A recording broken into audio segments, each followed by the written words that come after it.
Good morning. Today we are going to talk about an amazing resource that ETFO offers for all of us, and I feel like it could be very, very helpful in this LE. So if you click on resources and click on EBSCO, we actually have access to this database, this journal, which can give us the research-based practice we're really looking for, the things we need to really do the good work and know that it is grounded in pedagogy. So ETFO has done an incredible job of setting it up.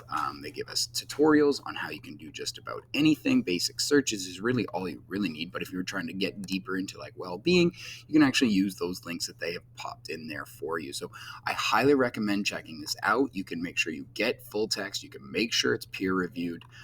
Anything from articles to reviews to news, all of it, it's all there. So really, really helpful.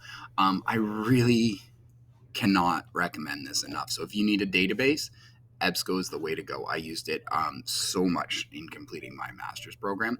Just a really, really intuitive program that allows you to find what it is you're looking for. So if you have any questions, reach out. I'm always happy to help. Good luck. We'll see you.